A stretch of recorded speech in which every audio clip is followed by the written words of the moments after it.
That is like an explosion. Raspberry, strawberries, absolutely fantastic. Hey everybody, welcome back. It's me, Lionel Lau, your friendly neighborhood wine and spirits expert, and we continue our journey of finding wines that match with the local food in Malaysia, especially the street food if we can.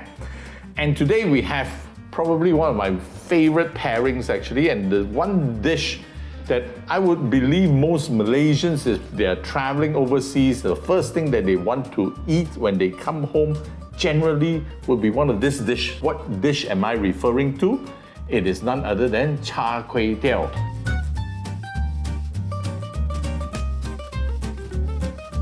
which is famous from Penang and is famous world over. And what is that dish? It's basically some flat rice noodles fried in lots of oil, usually with a bit of lard and wax sausage, maybe some cockles, some prawns, and that's it. It takes all of literally a minute to fry this dish, and it's amazing. There's a Malay version as well, which they call Kuey basah, which is, trust me, is also full of oil. This dish is hard to replicate at home because you will never use that amount of oil. So we've decided we've got two wines here and we're gonna see which one works better. Okay, so I've always said one of the great things to do with something fried and oily is with sparkling wine. There's no greater sparkling wine in the world than champagne itself. And as you know, champagne can only be called champagne when it comes from the area of Champagne. But I've also brought out a wine today, an Italian, right? It's from Umbria. It's a Conte della Vipiera from Antinori. Now this is a twist on the Bordeaux white blend, which is usually Semillon Sauvignon Blanc. This is more Sauvignon Blanc and a little bit of Semillon. That Semillon will probably give it that apricot fruitiness, you know, but the Sauvignon Blanc will give it different kind of fruit, probably more the tropical fruit. And I thought, hey, maybe this could work. You know, in Italy, they pair these things with cured meat, which is like lapcheong, right? Like wax meat. And they also pair this with seafood. So, hey, this should be enough acidity and it should work. So let's give it a try. And like we always say, you must try the wine first when you are trying to pair it with food. So this is the Conte della Vipiera from Antinori, Umbria. Give it a swirl. You can see it's a lemon gold in color, right? But it's all I smell is peach, mango, pineapple, grapefruit and apricots. Apricots is definitely coming through.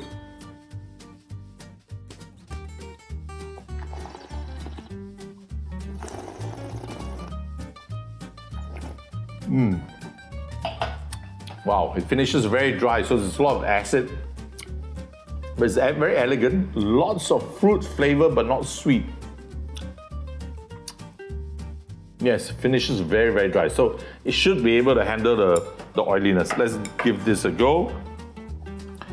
Bit of the noodles. Here's the wine again.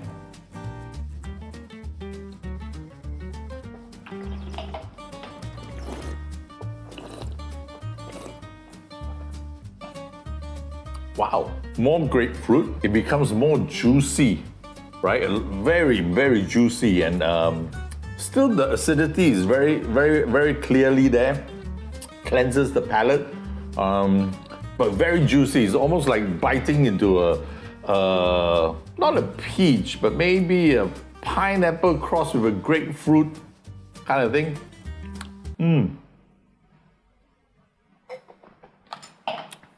I like that. I like that very much. Now, the second wine, of course, I said champagne, right? We have to do champagne. We could have chosen another sparkling wine, but I decided, hey, what the hell? If I'm going to do this, I might as well enjoy myself, right? And I've got a really nice bottle of champagne. It's a rosé champagne as well. So this is from Bilekat Samon. Husband and wife team founded it in 1818. So both their surnames, Bilekat and Samon. and 6 generations until today, independently owned, not owned by any of the big boys. And since it's champagne also, I wanted to just do this, right? I wanted to open it in front of you and show you, it's not a class on how to open champagne, but hey, you know, you peel the foil away, you put your thumb over this, very important, never point at anyone. Twist this wire cage here till it's loosened. You move it around till it's loosened out. You keep your thumb on it and you turn the bottle till you don't do a Michael Schumacher or, there, that's all. You just want to hear that little bit of pop, right? So rosé champagne, what's the difference between rosé champagne and, wow, isn't that beautiful? So just to explain to you, champagne is always a blend of grapes, right? Chardonnay, Pinot Noir, Pinot Meunier. Pinot Noir, you would maybe know this, it's actually a red grape, and Chardonnay a white grape. So it's a blend, right? And they blend the wines together. So when they make rosé, there are usually 2 ways they do it. Either they let the skins of the red grape stay longer and bleed the color onto the wine, or they actually make the red wine and they make the white wine and they blend it together. And this, I believe, is a assemblage, it's a blend together. So this is a rosé, and you can see the beautiful bubbles. And you may be asking, why am I not using a flute? Okay, in the very early days, you may have seen some old movies where they use a coupe, where the cup is like this, and I think they still do it in weddings and all that. That is a terrible glass to drink champagne from. Then they came out with the flute where they wanted all the bubbles. Then they realized that flute concentrated all the bubbles but not the flavors. So now we generally use a white wine glass when we drink champagne. You don't need to swirl so much because the bubbles itself is pushing all the aromas out. Oh, strawberries, champagne, always you get that yeasty, biscuity toast, actually a toast. Lots of citrus fruits, but that yeasty notes are always there.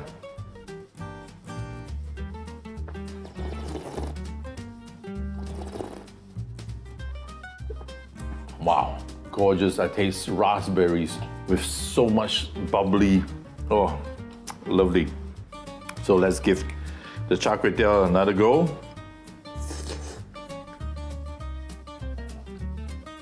Isn't that beautiful?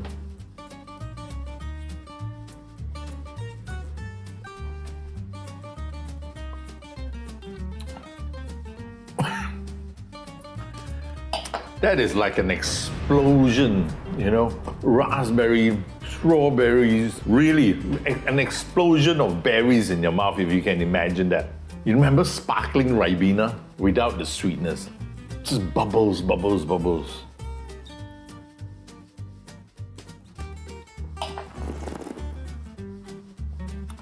And it finishes clean, dry. It makes my mouth water. It makes me want to drink some more or eat some more. Fantastic, absolutely fantastic. So, as expected, the champagne and the Char Kway Teow to me are the perfect match. Literally a match made in heaven. All that fruit flavors and with so much acidity and bubbles in your mouth, it literally explodes and it makes the Char Kway Teow even taste better. You taste all of it. But to be honest, surprised me a little bit was the Italian, the Sauvignon Blanc Semillon, the Conte della Vipera. It handled itself very well. I would thoroughly enjoy that with Char Kway Teow as well. Oh, maybe the next time I'll try some mamak mee goreng. Of course, both these wines are on dineout.com. That's D with INEOUT.com. The Conte della Vipera is only at 162. Very, very good wine. Excellent wine. Actually, I'd like to try it with literally some salami. I think that should be quite amazing. The Biraka Samon is a bit of a luxury, of course. It's a rosé as well. It's 460 ringgit, but hey, if you're gonna have the humble Char Kway Teow, why don't you pimp it up with some beautiful champagne? See you later. Thanks.